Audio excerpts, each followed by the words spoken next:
In my kindergarten years, I was actually an actor. I was actually I was actually into acting. So I was actually got one of the top prizes when it came to acting. So it's something maybe I should have actually proceeded further with. Maybe now I'd have been somewhere far in Hollywood or something. Were you on TV? Can it ever be too late? Were you on TV in Kenya? No, I was not on TV. But still, Prof, yes. Just to interject there, can it ever really be too late to take up another career? Not to quit what you're doing right now, because we need you for this important work, but just as a hobby, you actually could. And with all these social media platforms. Okay, now I'm going off topic. Back No, actually, when I went to, after finishing now my master's, I happened to get a postgraduate PhD in the Cape Town, University of Cape Town, which was founded by ICGB. I was actually the first Kenyan to be funded by the International Center for Genetic Engineering and Biotechnology. So there in Cape Town, I did my doctorate in medical biochemistry and postdoc in cancer genomics. So while there, I actually went back to, I did voiceovers for some Indian movies, but I don't know where it ended up going, because I did some voiceovers. I was called to a company and they said, look, we are looking for voiceovers in Swahili. And I went and did some voiceovers. And you don't know where they went? I don't know where. Come on. But you know what I think is so interesting? Now the moment that he mentioned voiceovers, I can hear the voice. Suddenly. Yes, I can hear the voice. We like it. Yeah, that's good. So I went and did some voiceovers for some Indian movies, because they wanted to translate their Indian movies into Swahili. So I did some of them, because being born in Mombasa, our Swahili is actually quite good, more or less close to the Tanzanian Swahili. And because if you know the history of Swahili, is from the Arabs coming to the coastal city of Mombasa and trading with the local people in Mombasa. And then that's where we also had the issue of slave trade. You have the Shimoni Islands and all that.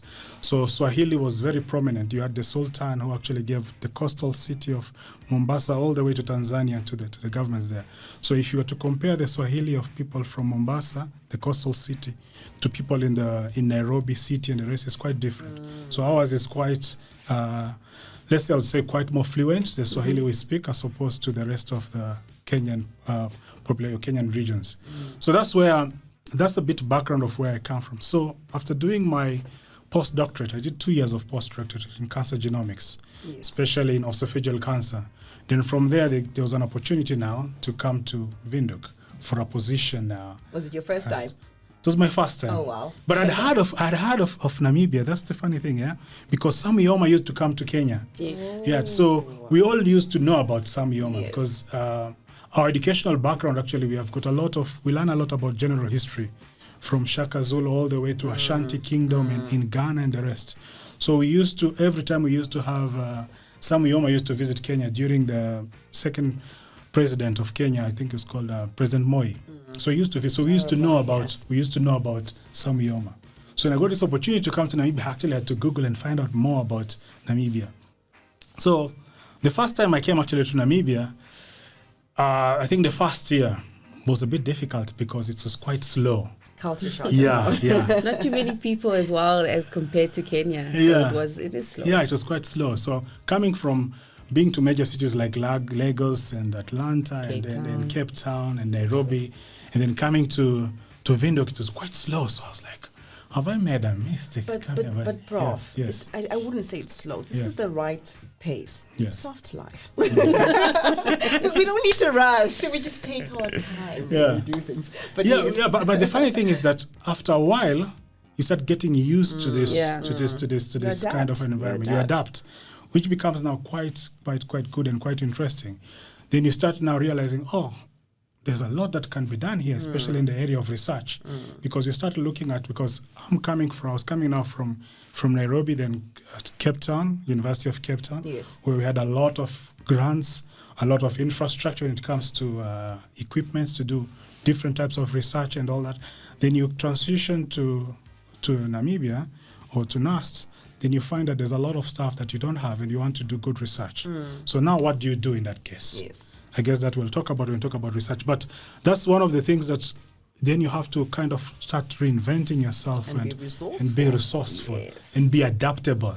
So adaptability is very important, is very key when moving to a different country. So in a nutshell, I would say that's my transition from Mombasa to Windhoek. That's very interesting. I'm glad that Windhoek can offer you an opportunity to not be in traffic for so long. Bringing back the conversation to research, what are some of your primary research interests and why? There's a lot of research. I'm actually quite, my research portfolio is quite huge, but I'll talk about a few of them. First things first, when I did my master's, I did my master's on HIV.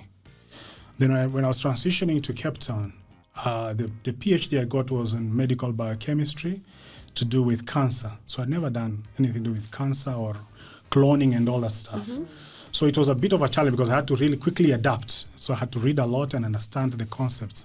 So then I started understanding the whole idea about cancer research and all that. So when I came here, I decided this is something I need to proceed with. So now I'm looking at not only cancer, but I'm also looking at other aspects. So one of the research that I'm looking at is on head and neck cancers. So I'm looking at the role of human papillomavirus and head and neck cancers. So we know human papillomavirus is linked to cervical cancer in women, but it's also been associated with a lot of other cancers, penile and other oral cancers. So I decided to look at this in head and neck cancers. There's even one of my master's students, she should be finishing, hopefully she'll be graduating in October or early in April. So based on that, as I said, when I came here, we don't have a lot of this equipment that can do most of this research. So I had to work with a collaborator in Italy, actually the director of ICGB. So she got a scholarship, went to Italy for 3 months and only came back in January. So where she did most of this work on tissue culture and the rest. So the beauty of this research is that it's going to tell us a lot about what are the genes that are being expressed, what are the genes that play a role in head and neck cancers. So another research I'm also looking at in the same aspect, another master's student is looking at the microbiome. So what is microbiome? Microbiome is the bacteria that you find in everybody. So all of us we have heard of the word genome. So we have a genome. So the bacteria actually is kind of like have two genomes in you, because bacteria outnumber the genes in humans. That's crazy. Yeah. So you have you have got so much bacteria in your body, more than the number of genes that you have. So they outnumber 100 to 1, 10 to 1 in terms of... so if you have got so much bacteria, that means they must be playing a critical role in your body, in your system. So one of the ways, I've attended a number of conferences on microbiome. So one of the ways they found out is that a good example is when a woman gives birth via cesarean and via vaginal canal. So via cesarean, you find that most of the kids who are born via cesarean section are prone to most of these allergic conditions, like asthma and the rest, yes. Right? Because when they're born via cesarean, they actually don't pick up the bacteria that is found in the mother's vaginal canal, as opposed to kids born via the bacteria is good for them. The bacteria is good. Okay. The bacteria is very good. So much. Yeah. So it plays. So you find that there are researchers, if you go and Google some on TED Talks, you'll find there are researchers who know a lot about this. So that there was one researcher known as Rob Knight, who the wife gave birth to their daughter via cesarean section. So what he did is he took a gauze, wiped the mother's vaginal canal and wiped the kid's mouth, nose, and ears so that the kid can be sensitized with the bacteria. By that. Yeah. But very interesting. Yeah, so it's very interesting research when it comes to microbiome. You're trying to understand the role that the bacteria play. Another research I'm working on is on AMR, antimicrobial resistance, in animals and also in humans or in the environment. So what is AMR? What is antimicrobial resistance? It's basically you have bacteria which have created resistance against antibiotics, right? So, in essence, let's say if you're overusing antibiotics, in, let's say, animals, because we went to a number of farms here, if you're using antibiotics in animals excessively, overusing them, then the bacteria in the animals start becoming resistant to these antibiotics. So let's say things like salmonella, types, normal pathogenic bacteria. So now if you consume this, you end up taking this bacteria in you, because even though you used antimicrobials, they didn't work on this bacteria. And this is the same thing which also applies with humans. You overuse antibiotics. I'm sure you've heard of this, scenarios whereby, let's say you're told, the doctor always tells you that, look, you have to complete your antibiotics regimen. Yes. Then you don't finish them, and then your brother is sick, then the mother says, look, why don't you take these ones? I just go around asking people if they have antibiotics. But Prof, if I can just jump in there, especially where antibiotics are concerned. We hear so much, there's so much talk about it. Don't become so dependent on antibiotics. But it's just really sometimes, say with the flu, you keep getting a nagging flu over and over, you're trying all these organic treatments, so to put it, but it's just not working. Then the moment you take antibiotics, you're tip-top condition. So how does one strike a balance? No, antibiotics are not bad. They're actually quite good, they play a critical role in our everyday life. But the only problem is that when you abuse them or overuse antibiotics, because that's what you find nowadays, antibiotics are not sold over the counter. You have to buy them by prescription. Because these broad spectrum antibiotics, what they do is that when you take them, they not only clear the bad bacteria, because as I said, in your system you have what is known as normal flora or commensals. These play critical roles in, let's say, digestion and all other issues. So when you take broad spectrum antibiotics, what they do is that they not only target the bad bacteria, but they also target the good ones. Let's say it in layman's terms. That's why you find whenever you are given antibiotics, you're also told by the doctor to also take probiotics. A good probiotic would be taking yogurt. So by you taking yogurt, those live culture yogurts, you kind of replenish the bacteria in your system. The plain yogurt now. No. What? The yogurt which is normally has live cultures and stuff. There are yogurts. Strawberry yogurts. I needed you to specify that. No, there are yogurts which have got what is known as probiotics. So you can get probiotics as a drug, or you can just take it as a yogurt. So yogurt, you've got those live cultures, so it's just bacteria. So as you take these live cultures or yogurts, what it does, it replenishes the bacteria in your system, which plays a critical role in maintaining your health. And so I've learned so much in literally a few minutes. Now, something that I just want to ask, just from my own understanding, is it in comparison to where we are now in the modern day? Back in the day, this is really just based on assumption, it's almost as if we never used to hear much about cancer. Is it becoming more prominent in our lives, or is it we're now exposed to more information, we now know more about cancer? Can we say in comparison to back then, there were less cancer cases to now? Just from your expert opinion? Okay, so one of the things we could say is that one of the things would be, you would say, maybe in the olden days there was less cancer cases and stuff, maybe because of the diet, because of the lifestyle of the people. Another thing will also be, maybe there was actually cancer during those days. But the issue was that whenever there would be somebody sick, they would always say it's witchcraft. True. So most of the time you'll find that there are cancer cases, but people are saying, even up to now, you go to the villages, they'll tell you, this person has been bewitched. Even at the advent of also things like HIV, they would say, because there are regions, let's say if you go back to Kenya now, they have stopped that, whereby when a husband is dead, the wife is inherited by the brother and things like that. Now it has kind of stopped. But you'd find that, let's say the husband died because of HIV, but they'll say, no, that was not HIV, it was just the witchcraft and stuff. So another thing is also the issue of why we're now seeing more cases of cancer would also be because maybe we have got more advanced equipments that we're able to detect.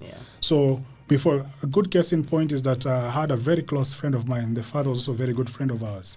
So he used to have, one time we went visiting him and he had a sore throat. But he used to go to church a lot and sing the whole night. So us, we would think, when you were younger, we used to go to clubs and all that. And then you get a host the following day. So us would tell him, maybe it's just... So it said that for a very long time. Then only later on, that's when they discovered, it's throat cancer. And it was very late, around stage 3, stage 4.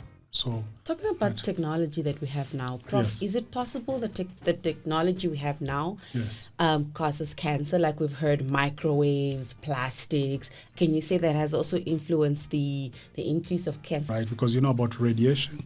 Radiation would affect your gene sequences and it will lead to cancer. But at the moment, we don't really have research that has actually proved that things like microwave can cause cancer. Because in order for you to do that kind of a research, that will take a lot of time, because you'll have to get a control group of people who will be taking food using microwaves, and another control group which does not use. So how long are you going to follow these people? For how long? 20 years, 40 years and all that. So we still don't have research that has actually proved that microwaves do actually lead to cancer. Or GMOs, not only, or GMOs do actually lead to cancer. That's why you find we still are proceeding with the same concepts. It's the same thing as when you talk about things like GMOs. You're looking at food security. So food security, you'll start talking about which is the better evil.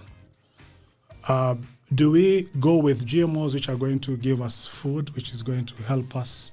And maybe it does not really lead into cancer. We don't know that.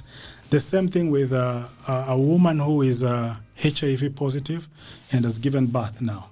So as I talked about the issue of microbiome, kids who are formula fed are also prone to allergic conditions, as opposed to kids who take breast milk.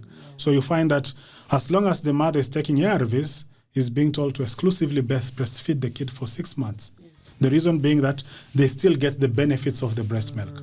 So you have got all this. You end up now deciding which one is the better evil. The lesser evil. The lesser evil. Yeah. Yes. Sure, this is very interesting. Let me tell you, my eyes are open out of being astonished. My mouth is open because wow, and so are my ears. We'll head into music and we're back on the flip side. This is a song requested by Prof, of course. Later on, we'll ask him, how does he know this music? All right, these are the sounds of called out music greatest requested by the Prof that we have in studio this morning. Prof, tell us a little bit about the song.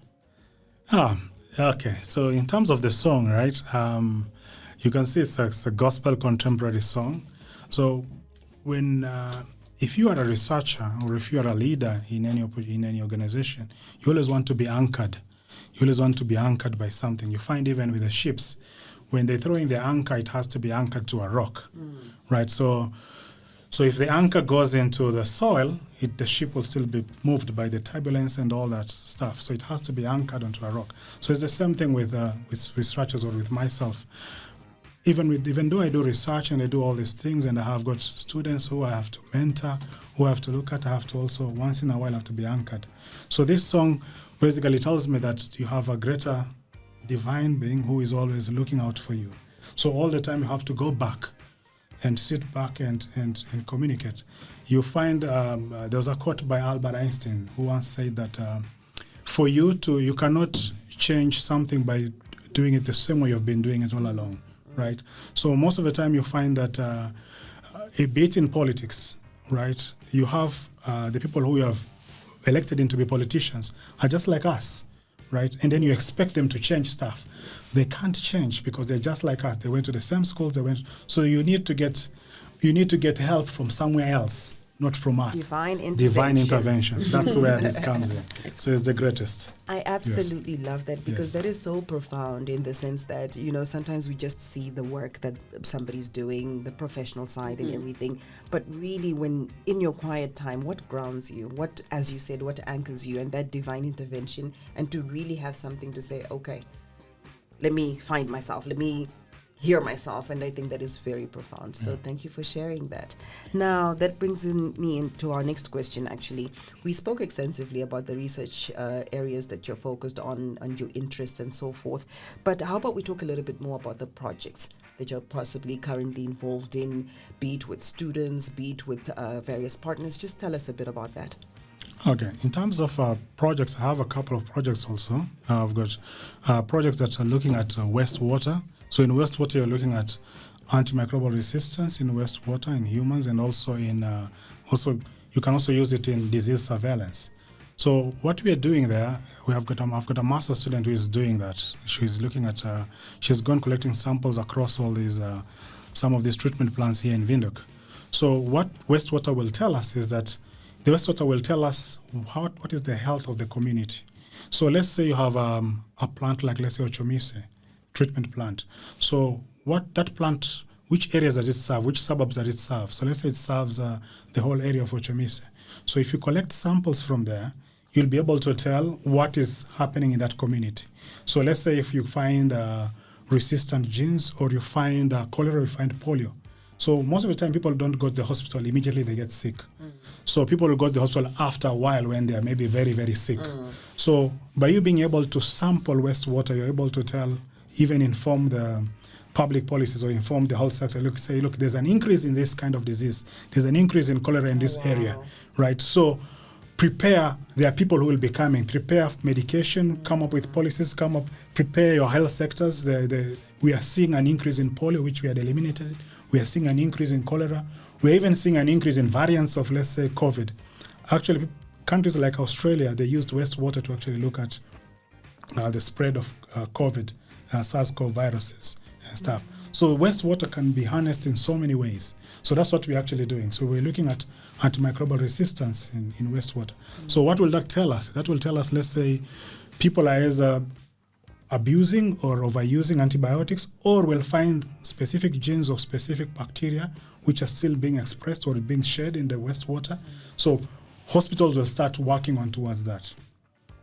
The other research that I'm looking at is I've got PhD students and also master's students.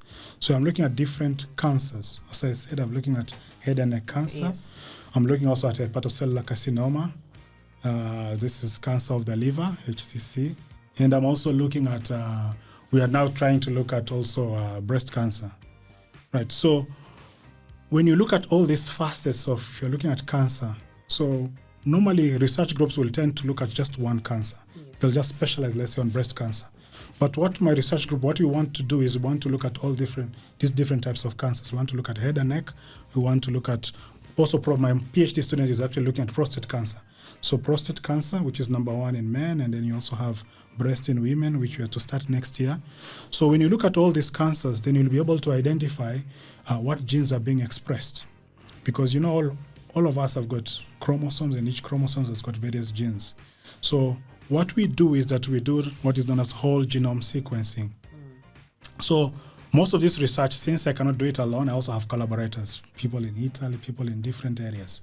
So when it comes to whole genome sequencing, what that means is that you get a DNA sample, then you shred it, then you get, those bases, ATCGs.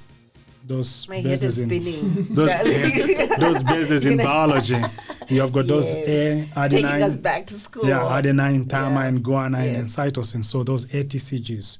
So when you sequence somebody's DNA, you'll end up with these bases, 3 billion of them. So you have got all these 3 billion bases aligned. So you'll get a sequence of this person who, let's say, has got prostate cancer, and you'll get a sequence of a reference genome. So this is a genome that is found in a database of normal people. So you'll get your sequence, which is of, let's say, a prostate cancer patient. Then you'll compare it to the normal reference genome. Then you'll be able to see which genes are messed up in the patient sample. Then you'll be able to come up with treatments for that. So sometimes you don't have drugs for that. Let's say people like the Apple guy. What's his name? The guy who came up with Apple. Steve Jobs. Steve Jobs had cancer. They actually did a whole genome sequencing, but I think maybe the genes which they found were messed up. Maybe they didn't have drugs for that or something like that. So that's how you normally. And there have been a lot of research whereby they have done whole genome sequencing, identified genes, and treated the person and reversed the condition. Oh, wow. People like Nick Volker, who had got various diseases and things like that. So genome sequencing is the in thing now. So we are now trying to see if we can actually be able to procure a sequencing machine in our department. We already have 2 small ones, which are known as mini ions. Yes. But I'm happy to say that the department is for it. Even the vice chancellor is for it. We're saying, look, we really want, even the DVC research, Colin Stanley was saying, look, we really need to get this sequencer on board. Because once we have the sequencer, we will not be forced now to send our samples outside. We'll be able to do everything in-house. Yes, so that's the turnaround time and getting it will results. Be very fast. It will be very fast. Yeah. And I think that is quite profound, and especially if the support is there, because you can see into the future as to what the impact will be and what we can really get out of it, and also to really make our mark as an institution in this space. I think, of course, we highly commend collaborations and so forth, but if it can be done in-house, then I think also what I'm really getting from this is really the multidisciplinary approaches to this. Even when we spoke about the wastewater and where we are now, I think it's quite profound to see that there's all this great work that's being done, at the institution and so forth. Now, there's an article that was actually published in, I think, Nature journal that you featured in recently. Now, you highlighted that one of the things that you've observed is that a lot of people just generally have the impression that there isn't a lot of research being done in Southern Africa. Why do you think this is the case, and what exactly can we do about it? Yeah, I'm really surprised when you know about that article, because I just found it. You found it. You know what happened? Just to bring you up to speed, Ms. View. So what happened? So this article was published over the weekend, I think, over the weekend, yeah. So I've got Google notification, so it popped up. So wherever NUST is mentioned, then it pops up on my Google. So now I found it and I shared it with him. He's like, "What? Where did you find this?" I'm like, "Prof, we've got eyes Great everywhere." research.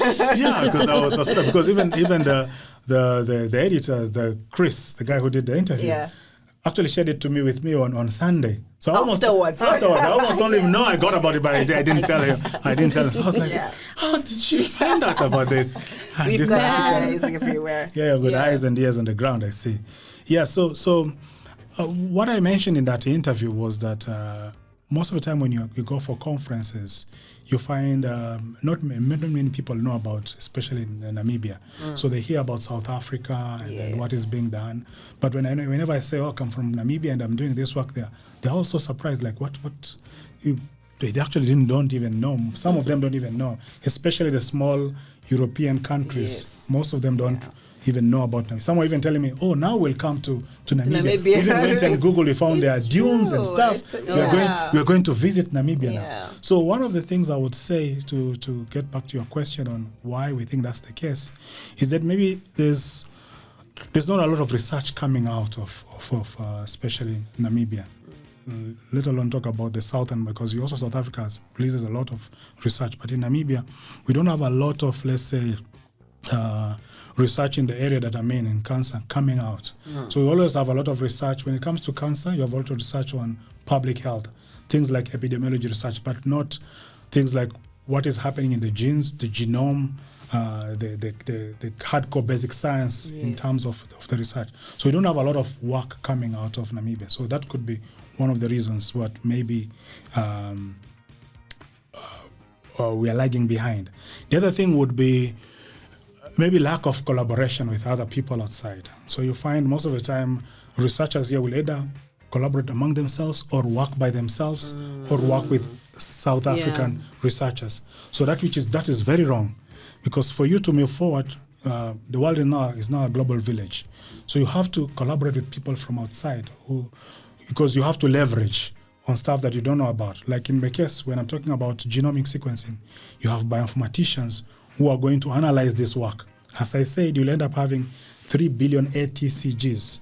So how do you make sense out of it? You need to bring in bioinformaticians. So we don't have that expertise. So that's why you bring in a collaborator who comes in and helps you with that aspect. So in the end, you come up with very good research because you are leveraging with people who are experts in the specific fields. So you might be an expert, a DJ or somebody in the news media, but maybe you're not good at getting some of the latest music, but you know somebody who's good at it. Yes. So you'll say, "Look, Kuda, you're good at getting the latest kind of music, which is quite trendy. So you bring Kuda on board, then she brings it." So that's how research should work. So maybe one of the reasons was also lack of collaboration. But now it's opening up, maybe because of COVID. So most of the stuff. So COVID also, we said it was bad, but it also had its own advantages in a way, whereby it has opened up the whole world, where people have seen now, as a researcher, you cannot work alone. Yeah. Yes. All right. This is such a heavy conversation, so much that we're out of time, but we're not leaving. Let's quickly talk about the term One Health. What are we talking about when we refer to it? One Health, what One Health means is you are trying to bring on board the human aspect, animals, and the environment, right? So you're encompassing all these three together. So if you are to come up with treatment options, you want to look at all of them, because humans do not stay alone or do not live alone. Animals also are in cahoots with humans, and all this have to be in a healthy environment. So you want to look. So One Health approach talks about looking at the health of all these three and how they can be able to supplement each other. So that's the whole idea behind One Health approach. Yes. Interesting. Now I've been told about the time, but real quick as we wrap up, if you, where to from here? Just what is it? What's that one thing? What's your ultimate goal just in life? Be it from your career perspective or so forth. Just to say, if there's that one thing that you say, this is goal, this is where I want to take it up a notch to my next level of my career, what would it be? The funny thing when it comes to researchers, they will always say, "Oh, I want to win the Nobel Prize. I want to." But for me, it's totally different. The one thing that I think I'd want is to have the people who I mentor to be people of good character and people of integrity. To mentor leaders who will end up being people of character, because if you have good character and good integrity, then you can go anywhere and you can achieve anything. So that's where I want to end up with. So I would take a quote like from people like there's a scientist in the 18th century, black guy who was called George Washington Carver. This guy actually looked at peanuts, just a peanut, but he came up with 325 uses of peanut. Oh, wow. Only patented three. One little peanut. Came up with over 320 uses of peanut, making soap, making all these things, right?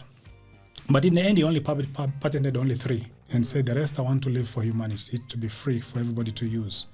And the funny thing is that when he was now transitioning, or when he was dying, in layman's term, the last word he says was, "I think now I can sleep." Oh. So meaning he had finished. I've arrived, yeah. So you always want to, in a way, like Miles Monroe will say, die empty. You, as much as possible, try to do whatever needs to be done and to be able to finish it. Because as if I go back to Miles, because of time, if I go back to Miles, he always says that the place with the most treasure is not the gold mines, but the cemetery. That's why you've got dreams that were not achieved, books that were not written, and all that stuff. So most of the time you end up there and you realize I didn't do all these things. So you always want, so what I want is that by the end of it all, that I should die empty. Fulfill well everything. said. Yes. Yes. I think literally Miss V and I are just like, oh wow. No, inspiration for days. Yeah. Off air, Miss V, Prof said he's inviting us to Kenya. So we're taking it up, right? We're sold. I'm going. Okay, great. Us, we're going. I'm going. Indeed, thank you so much for the invitation. For details of the next episode of Research Matters with Unda and Kuda, follow the Research, Innovation and Partnerships at NUST pages on Facebook and LinkedIn, as well as NUST FM on Facebook and Instagram. Our podcasts are now on the NUST YouTube channel. We're going to sign off with one more song request from Prof.